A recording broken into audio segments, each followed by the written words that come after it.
I appreciate this question, and I appreciate mindfulness. The caveat here is that there really are two forms of mindfulness, one of which is really a synonym for a practice called Vipassana meditation, which I want to talk about. It's been very beneficial in my life. And then there is also a form of mindfulness that is stripped of its ethical and spiritual trappings, and that has been called McMindfulness. My introduction to Vipassana came when I was living in India in my late 20s. I took a 10-day Vipassana retreat, kind of fell in love with it, and as I was heading back stateside, I thought, where can I find a group of people who practice this?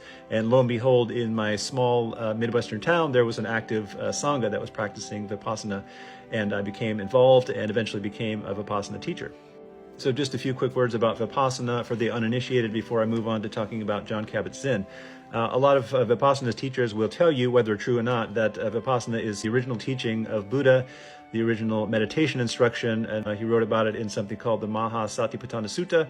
And in that, he talked about the four foundations of mindfulness: awareness of the body and sensations, awareness of thoughts and feelings, awareness of feeling tone or valence as it's called, and awareness of the hindrances, which are things like sleepiness and doubt and things like that. Beyond that, the practice is very, very simple. You just sit, it's totally self-directed. You sit in a comfortable posture and you basically do a body scan, and you look for all of these things in your body and you try to notice them with detachment, basically. And so what it does is it frees the mind to observe how things change, and it gives you insight. That's another name for the practice, is insight meditation. Now back to Jon Kabat-Zinn. He was born in 1944, I believe, in New York, and he studied at MIT. He was a biologist, so kind of a science guy. And then he was introduced to Zen meditation through a Zen monk who visited MIT, and Jon Kabat-Zinn was really taken by this. He began studying with teachers like Joseph Goldstein and Jack Kornfield at the Insight Meditation Center in Barre, Massachusetts, and Jon Kabat-Zinn eventually became a teacher himself. Zinn then went on to develop what he became most famous for, which is MBSR, mindfulness-based stress reduction.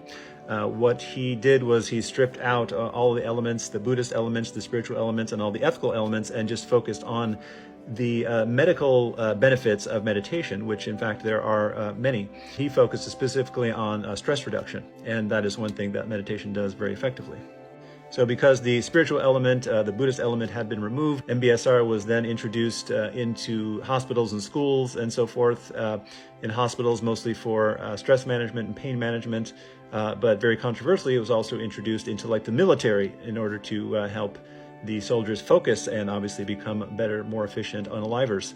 This was especially controversial because Jon Kabat-Zinn was against the Vietnam War when he was younger, and he was specifically protesting against military research.